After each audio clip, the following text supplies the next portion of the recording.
몇 달 전에 제가 윤미향이 저지른 갖가지 범죄 의혹에 대해 말씀을 드렸었는데 드디어 검찰 조사가 끝났습니다. 그리고 윤미향은 총 8개 혐의로 기소됐어요. 보조금 관리에 관한 법률 위반, 지방재정법 위반, 기부금품법 위반, 업무상 횡령, 업무상 배임, 공중위생관리법 위반, 그리고 사기와 준사기. 어마어마하죠. 여러 가지 형태로 집계된 금액이기 때문에 단순 합산은 큰 의미는 없습니다만 금액으로 따지면 총 52억 원이나 됩니다. 검찰이 확인해서 기소한 혐의를 좀 정리해 보자면 우선 윤미향은 정부와 지방자치단체를 속여서 보조금 3억 6,750만 원을 부정수령하고 등록되지 않은 계좌로 42억 7천만 원을 모금합니다. 예를 들면 이런 식이에요. 윤미향은 마포구에 전쟁과 여성인권박물관이라는 박물관을 만드는데 이 박물관을 실제 박물관으로 등록하고 박물관에 지급되는 국가 보조금을 수령하려면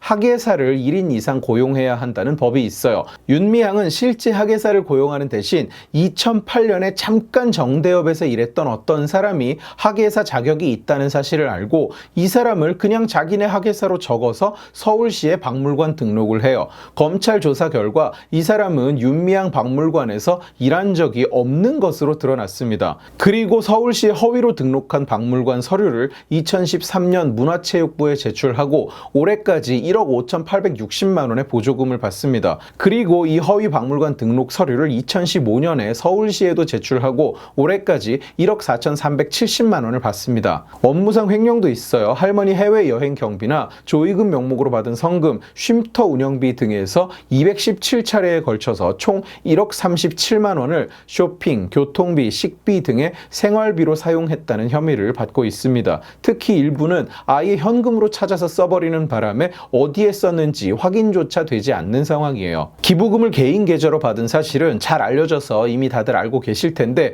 검찰은 콩고 내전 피해 여성을 지원하는 기금, 베트남의 우물을 파주는 사업, 길원옥 할머니의 유럽 방문 경비, 김복동 할머니의 조의금 등으로 총 3억 3천여만 원을 모금하고 이 가운데 5,755만 원이 개인 용도로 사용되었다고 파악했고 2011년 1월부터 2018년 5월까지 정대협 법인 계좌에서 자기 개인 계좌로 이체해서 사용한 돈이 2,098만 원입니다. 또 마포 쉼터 운영비 계좌에서 총 2,182만 원을 자기 개인 계좌로 이체해서 사용했어요. 안성 쉼터 관련 의혹은 지난 영상에서 소개를 해드렸습니다. 지인에게 소개를 받아서 안성에 쉼터를 사면서 시가의 2배 가까이 비싼 가격을 주고 사서 정작 할머니 쉼터로 사용하지는 않았다는 이 역시 업무상 배임 혐의가 적용됐습니다. 그리고 이 쉼터를 불법적으로 펜션으로 운영하면서 총 900만 원을 받아서 공중위생관리법 위반 혐의로 기소되기도 했고요. 윤미향 본인은 시설에 대한 책임감을 갖게 하기 위해서 받은 책임비라는 궁색한 변명을 내놨는데 그렇게 치면 숙박업소를 등록하고 운영하는 국민들은 다 뭐하는 짓입니까? 그냥 책임비라고 받으면 되는데 내가 내 차를 몰고 불법 택시 영업을 하다가 걸리면 그렇게 얘기하면 되겠네요. 차량에 대한 책임감을 갖기 위해 받은 소정의 비용일 뿐이지 운임이 아니다. 여기까지만 설명을 들어도 현기증이 나시는 분들이 많을 텐데 진짜는 이제부터 나옵니다. 아까 기소된 혐의 중에 준사기가 있다고 말씀을 드렸었죠. 미성년자의 미숙함 또는 사람의 심신장애를 이용해서 재산상 이득을 취하는 행위가 준사기예요. 윤미향과 몇 달 전에 스스로 극단적 선택을 한 마포 쉼터 소장은 2017년 11월 중증 치매를 앓고 있는 A 할머니가 여성인권상을 받으면서 시민 성금으로 받은 1억 원 중에 5천만 원을 정의연에 기부하게 하는 등 2020년까지 총 9회에 걸쳐서 7,920만 원을 기부 또는 증여하게 합니다. 할머니의 아들 부부가 할머니 통장에서 빠져나간 돈의 사용처를 알려달라고 마포 쉼터 소장에게 요청했는데 이 사람이 6월 달에 사망을 하면서 답변을 듣지 못한 상황이에요. 심지어 아들 측은 시민 성금으로 1억 원이 수여됐다는 사실조차 모르고 있다가 올해 6월 뉴스를 보고서야 알아요. 윤미향은 이에 대해 검찰이 A 할머니의 삶을 부정했다. 할머니가 치매였다는 말은 폄훼다. 할머니를 욕보인 행위다. 라면서 마치 검찰이 멀쩡한 사람을 환자로 몰아갔다는 식의 성명을 내고 갑자기 자기 페북에 할머니 영상을 막 올렸다가 내리는 등의 괴상한 행보를 합니다. 그런데 윤미향과 마포 쉼터 소장은 A 할머니가 치매를 앓고 있었다는 사실을 알고 있었다고 합니다. A 할머니는 2014년 2016년, 2018년 세 번에 걸쳐서 진단을 받았어요. 2016년부터는 중증도로 진단이 내려진 상태고요. 치매가 아니었다고 말하는 윤 측 주장과는 달리 정대협, 정의연의 전신이죠. 아니, 전신이 아니라 이름은 따로 살아서 국가 보조금을 받아 처먹고 있습니다만 어쨌든 둘 다 윤미향이 대표예요. 이 정대협이 국가에서 할머니들의 인당 보조금을 받기 시작하면서 건강기록부를 작성하는데 2017년 보고서에 2016년보다 더 나빠지지는 않았으나 기억력의 문제라는 대목이 나옵니다. 그러니까 정대협은 이미 2016년부터 이 할머니의 상태에 대해 알고 있었어요. 2019년에는 참고로 이 준사기 행각은 2017년부터 시작해서 2020년까지 이어집니다. 제가 보고서 내용을 그대로 읽어드리면 또 무슨 소외계층에 대한 혐오라면서 노딱을 쳐먹일 것 같아서 못 읽어드리겠습니다만 증세의 중함을 누구나 알 수 있을 정도로 자세하게 묘사가 되어 있어요. 그러니까 아니었다는 말도 몰랐다는 말도 정황상 말도 안 되는 거죠. 자기들이 세상에서 가장 잘 알고 있었어요. 건강보고서를 계속 작성했으니까. 심지어 이런 중증도의 상태임에도 불구하고 정의연은 이 할머니의 영상 유언장을 녹화해서 유튜브에 올려요. 2019년 5월에. 이 내용에는 모든 것을 윤미향에게 맡긴다 뭐 이런 내용이 들어있었다고 해요.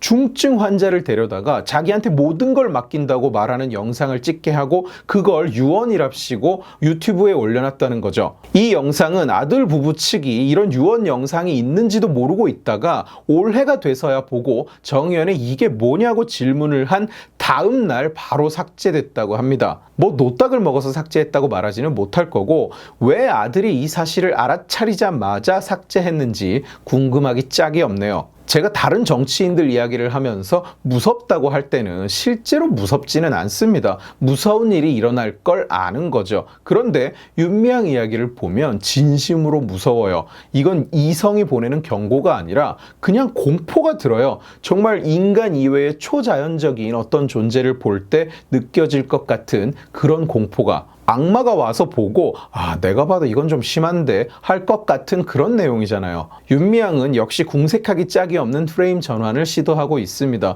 검찰이 30년 운동의 대의를 무너뜨리려 한다면서요. 본인 스스로가 무슨 시민정신 그 자체라고 규정하고 있는 것 같은데 짐이 곧 국간이라 이런 것 마냥 검찰이 기소한 건 너예요. 너. 시민정신도 아니고 위안부 할머니도 아니고 너라고. 너. 검찰이 너를 기소한 거라고. 할머니 돈을 빼먹었다는 혐의로 기소가 된 네가 대의를 무너뜨리고 있다고요. 영상을 마치기 전에 한 가지만 더 이야기하겠습니다. 일부 지저분한 언론들이 혐의 대부분이 무효라면서 마치 이번 기소가 억지고 혐의 대부분은 사실 근거가 없었던 것이기라도 한 양 눈물의 똥꼬실들을 치고 있는데 무효라는 혐의가 이런 거예요. 안성쉼터를 시가의 2배 가까이 주고 샀다가 시가에 팔았다. 살 때 잘못이냐 팔 때 잘못이냐. 가격이 별로 안 변했고 팔 때 가격이 시가니까 살 때는 배임이고 팔 때는 아닌 겁니다. 둘 중에 하나예요. 시가가 7억 5천이었으면 살 때는 배임이 아니고 팔 때가 배임이었겠죠. 불법 증축을 했는데 확인이 됐어요. 5년 공소시효가 지났어. 기소 불가. 국세청 공시를 허위로 한 건 확인이 됐어요. 그런데 처벌 규정이 없대. 기소 안 함. 본인이 직접 자기 입으로 모 할머니가 30년 전에 자기가 피해자가 아니라 친구가 피해자다라고 말했다고 하길래 그 할머니가 피해자가 아니면 그걸 알고도 그 사람을 앞세워서 모금을 했으니 사기네. 근데 조사해 보니까 피해자가 아니라고 확정할 증거가 없어. 그러면 그건 혐의 없음. 기부금으로 22억 1,900만 원을 걷어놓고 그중 피해자 지원에는 9억만 쓰고 13억은 다른 데 썼다. 그런데 그 돈을 할머니한테만 주겠다고 한 적이 없어서 비록 돈을 낸 사람들은 당연히 그 돈이 할머니한테 가는 줄 알고 있었겠지만 법적으로는 패스. 피해자들을 위해 모금액의 22%밖에 쓰지 않았다. 그런데 22% 이상 쓰겠다고 발표한 적은 없으므로 엄밀히 말하면 법적으로 기부자들을 속였다고 볼 수는 없다. 패스. 다 이런 겁니다. 일부 혐의에 대해서 법적으로 기소하지 않겠다고 한 거지 공소시효 지난 거 기부금 걷어서 대부분이 다 엉뚱한 데 쓰이고 피해자들한테 가지 않았다는 게 자랑입니까? 당신들 기부금 낸 사람들 용돈 모아 모아서 낸 학생들 모아놓고 얼굴 똑바로 보면서 얘기할 수 있습니까? 당신이 10만 원 낸 거 4만 원은 피해자들을 위해서 쓰고 6만 원은 우리가 썼다. 우리가 언제 그 돈 할머니들한테 쓰겠다고 말이나 했습니까? 무슨 대부분이 무혐의 같은 소리를 하고 있습니까? 오늘 지식의 칼은 여기까지입니다. 재미있게 보셨으면 지식의 칼 채널을 구독해 주시고 이 영상을 주변에 공유해 주세요. 여러분들이 공유해 주시면 설득은 근데 내가 쟤들은 어떻게 생각하는지 보려고 여기저기 커뮤니티를 들어가 봤는데 파리쿡 이런 데 가니까 윤미향을 실드 치겠다고 할머니네 가족을 욕하고 있더라고. 윤미향 의원님 힘내세요 막 이러고 있더라. 솔직히 말해서 설득이 안 될 것 같아.